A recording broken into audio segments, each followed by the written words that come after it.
They called it the Lightning. Sleek, twin-engine, and terrifyingly fast. The Lockheed P-38 wasn't just another fighter plane. It was something almost alien when it first roared into the skies of World War II, with its twin booms and central cockpit.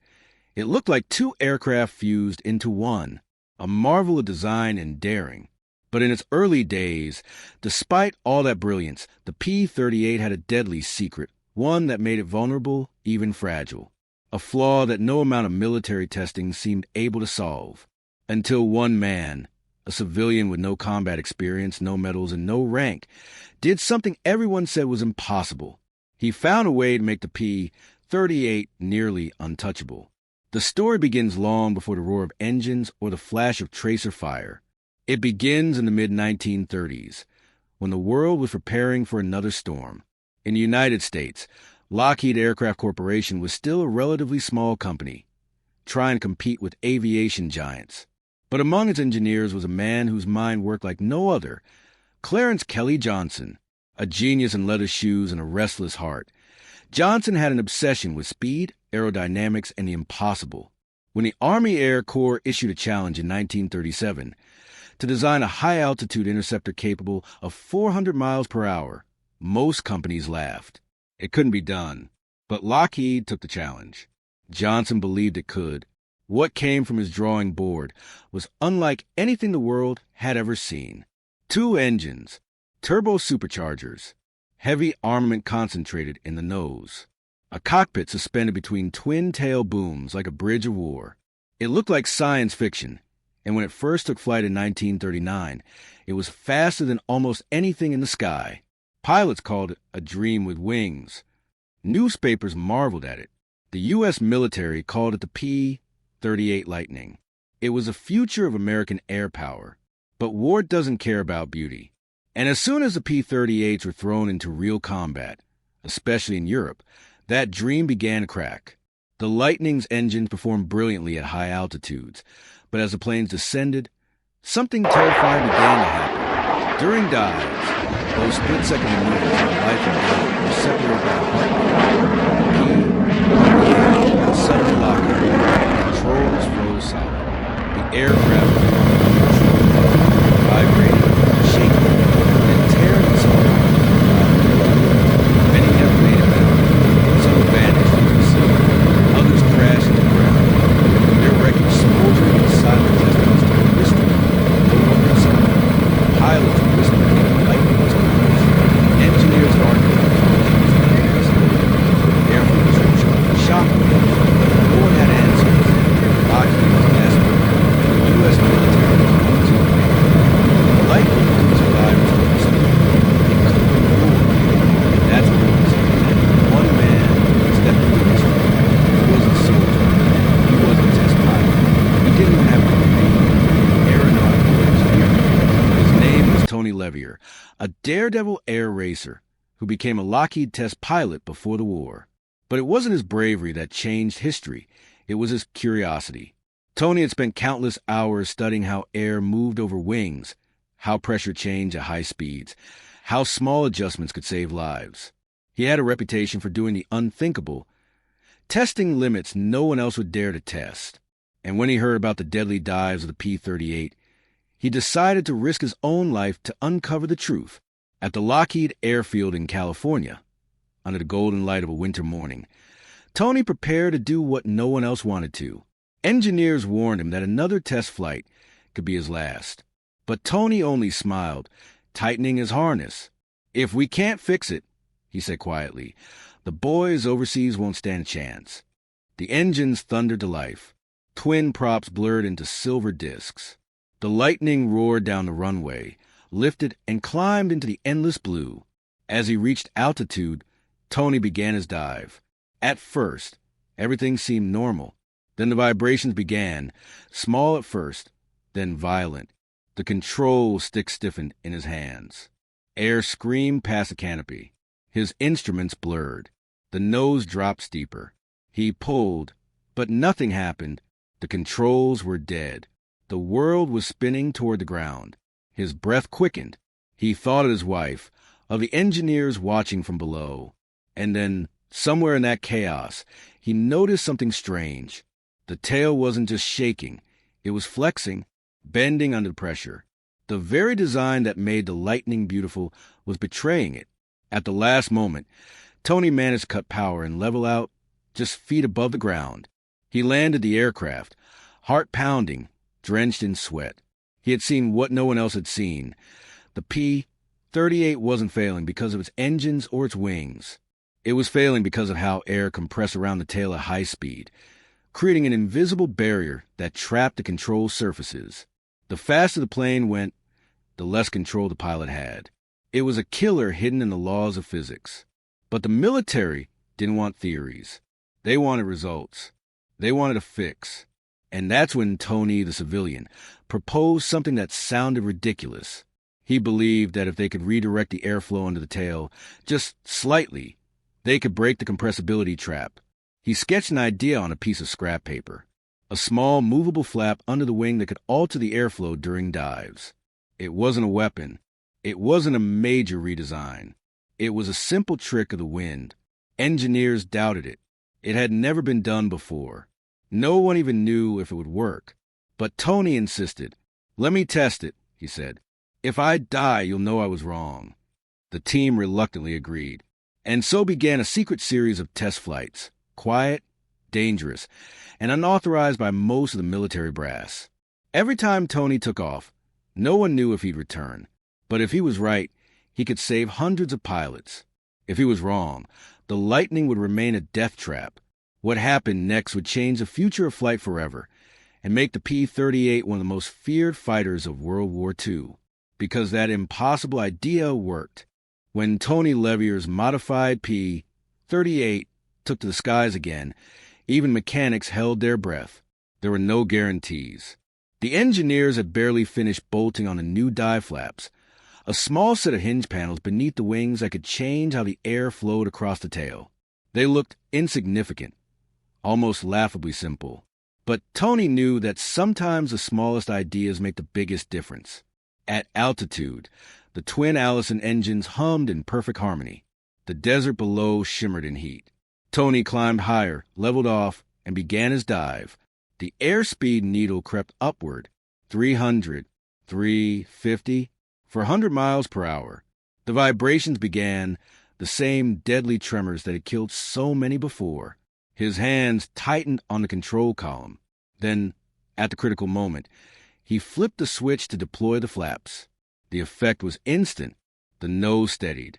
The vibrations smoothed out. The control stick came back to life in his hands. He could feel the aircraft responding again, like taming a wild animal that suddenly remembered his master. Tony pulled out the dive effortlessly, leveling the lightning speed. It worked. Against all odds, it worked. He landed, Lockheed P-38. An impossible done by man until it was assaulted. The dive flaps became standard on all future aircraft. The aircraft's reputation transformed almost overnight. The same plane that once terrified its pilots now became one of the most trusted machines in American policy. Tony LeVier's small act of defiance, impossible trick, had turned fear into victory. Its new design, Lightning, became a legend in Europe. Its speed and range made it a natural escort of bombers to enemy territory. In the Pacific, it dominated the skies with a brilliant fire armor. It hardened almost anything the Japanese had. Its twin engines gave pilots a safety. If one failed, they could still limb home. And its heavy nose-mounted armament, including 4.50 caliber machine guns and a 20 millimeters cannon, meant every burst of fire hit exactly where the pilot aimed. No need to compensate for wing convergence like other fighters. When the Lightning struck, it struck with surgical precision. By 1943, the P-38 was rewriting the rules of aerial warfare. Pilots who had once feared its speed now bragged about it. "It climbs like a homesick angel," one said. Another called it the sweetest ride in the sky. But the truth behind those words went deeper. It wasn't just a machine anymore, it was a lifeline. In the vast distances of the Pacific, where pilots often flew for hours over endless water, the P-38's twin engines gave them something priceless: hope. If one engine took a hit, you didn't necessarily die. You could still make it home. And make it home, many did. The P-38 became the chosen aircraft of America's top aces. Richard Bong, the quiet farm boy from Wisconsin, scored 40 aerial victories in AP-38, more than any other American pilot in history. Thomas McGuire followed close behind with 38. These men weren't just skilled. They were flying a machine that gave them the edge. A machine made possible by an engineer's vision and a civilian's courage. But what made the Lightning truly unique wasn't just its firepower or its speed. It was the psychological advantage. Enemy pilots learned to fear the twin contrails that streaked high above the clouds. The Japanese nicknamed it the two-tailed devil. German pilots learned that diving away from it was useless. The Lightning could now follow them all the way down, stable and deadly. Tony's trick had changed the very physics of pursuit. Even beyond combat, the P-38 played roles few people realize today. It became the backbone of photo reconnaissance missions, flying deep into enemy territory, unarmed, relying purely on speed and altitude. These missions brought back some of the most critical intelligence of the war, mapping beaches, tracking troop movements, and even locating hidden airfields. Pilots risked their lives daily, trusting the Lightning's design and its new dive flaps to get them home. Perhaps the most famous mission of all came in April 1943, when U.S. intelligence decoded Japanese communications and discovered that Admiral Isoroku Yamamoto, the architect of the Pearl Harbor attack, would be flying over the Solomon Islands. The American scrambled 16 P-38 Lightnings from Guadalcanal, flying low over the ocean for hours to avoid radar detection. They intercepted Yamamoto's aircraft precisely on schedule, shooting it down in a mission so daring it sounded like fiction. No other fighter had the range or performance to pull it off. The P-38 could and did, but behind all the glory and statistics, there was still that quiet, almost forgotten truth. All of it hinged on a single idea, a flap, a sliver of metal that bent the air just enough to save the plane, and the pilot. It was one of the simplest modifications in aviation history, yet one of the most important. It allowed American pilots to dive faster, strike harder, and live longer. It turned the Lightning from a liability into a legend. Lockheed engineers later admitted that without Tony LeVier's discovery, they might never have solved the compressibility problem in time. The science behind it would take years to fully understand. It wasn't just about airflow, but about how air itself behaves near the speed of sound. The P-38 had accidentally become one of the first aircraft to encounter the edge of what we now call transonic flight. Tony wasn't just saving pilots. He was pioneering the future. As word spread, other aircraft designers began experimenting with similar concepts. The lessons learned from the Lightning's fix helped shape the design of future high-speed jets. Compressibility, shock waves, control locks, all those mysterious forces of the upper atmosphere, became subject of serious study because of what happened to the P-38. In a way, Tony's bravery helped usher aviation into the jet age. But back then, there were no scientific papers or safety nets. Just a man, a machine, and the unknown. Test pilots like Tony were the unsung heroes of that era. Men who risked everything not for fame or fortune, but to make flying safer for others. Their workplace wasn't there. It was an open space. By the final years of the war, Lightning had become a symbol of American ingenuity. Over 10,000 P-38s serving across every major front. They escorted bombers to Italy, straight convoys of hunted submarines to the Atlantic, and wherever they flew, enemy pilots learned to obey. Never underestimate the two-tailed devil. The Beetle legends fade. Fast, sleeper jets emerged. Lightning's time began to pass. Those who flew everywhere. They remembered how that was driving, how one man impossible trick saved them all. Still, the full story, one line had times wasn't over yet, because as the war drew to a close, the P-38 faced one final test.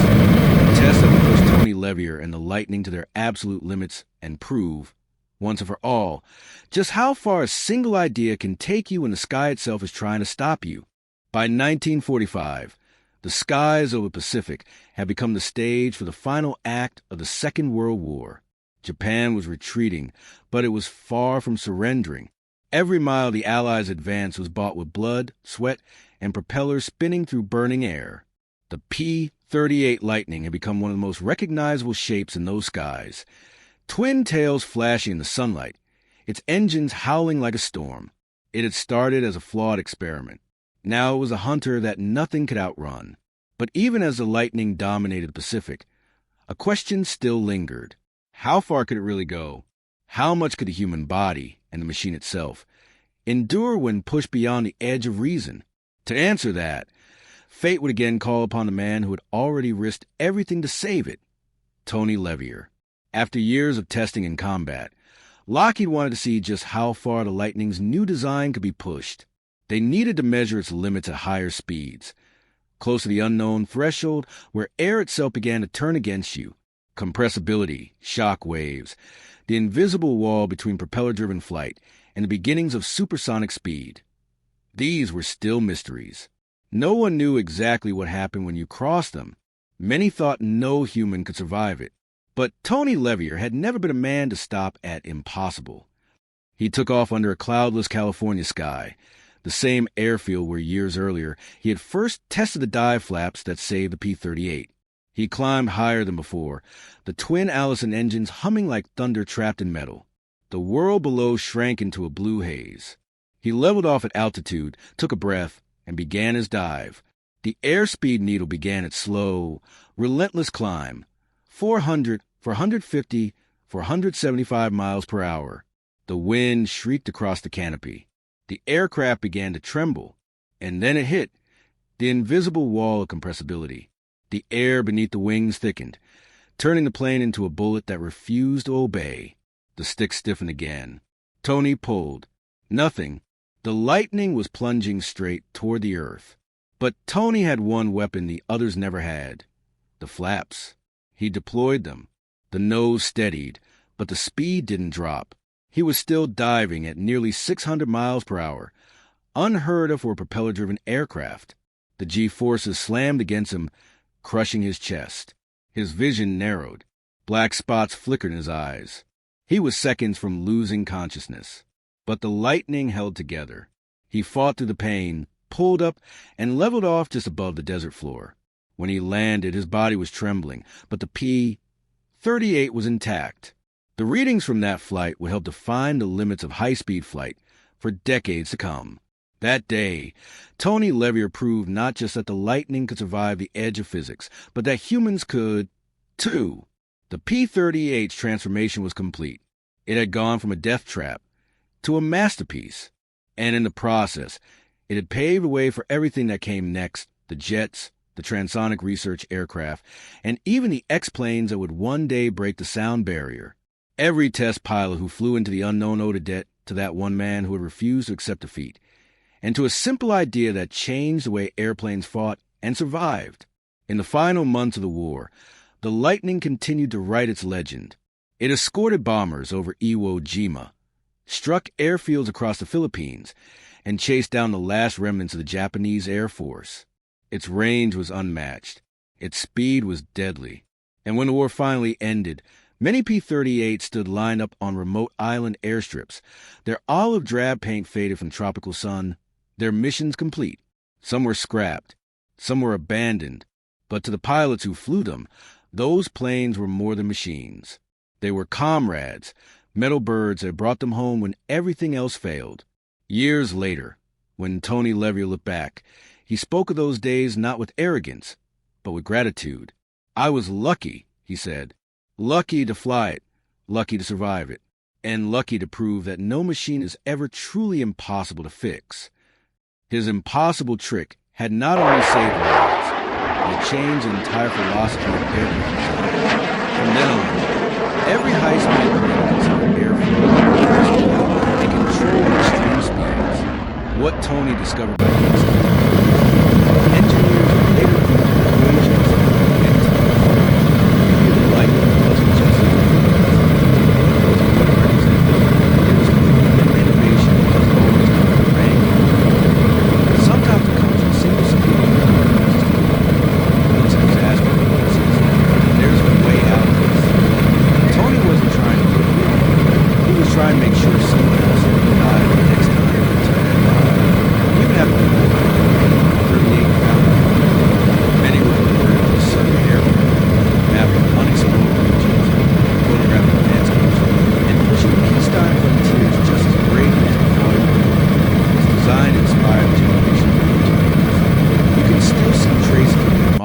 twin-engine designs. The balance, the symmetry, the stubborn refusal to compromise speed for safety. The Lightning's DNA never truly disappeared. Today, only a handful of P-38s still fly. Their engines rumble like distant thunder, their twin tails gleaming against the sky. When they take off at air shows, spectators often fall silent. It's not just nostalgia, it's reverence. They're watching a ghost from another age. A machine that once stood on the edge of physics and refused to fall. A machine made untouchable not by generals or factories, but by one man's faith in impossible. As the lightning streaks past in a low flyover, you can almost imagine it diving. Faster, lower, steadier than anything else of its time. And somewhere high above the clouds, you might picture Tony LeVier's hand steady on the controls, trusting that little flap beneath the wing to hold the line between life and death. His impossible trick wasn't just a piece of metal. It was an act of belief, a whisper of defiance against gravity itself. The P-38 Lightning remains one of the most distinctive and daring aircraft ever built, a symbol of ingenuity born from crisis. It was a plane that taught engineers how to master speed, that gave pilots the confidence to push further, and that proved even the laws of physics could be negotiated with courage and creativity. In a war defined by destruction, it became a story of creation, of problem-solving, of resilience, and of how far one idea can fly when the world needs it most. So the next time you see a photo of a P-38, remember this. It wasn't just designed by engineers. It was saved by a civilian, a man who stared death in the face at 500 miles per hour and pulled humanity one step closer to the future. The Lightning's roar has long since faded, but its legacy echoes in every fast jet that tears across the modern sky. And in that sound, somewhere between thunder and memory, you can still hear the faintest whisper of that impossible trick, the moment when a man, a machine, and the wind itself agreed to fly together.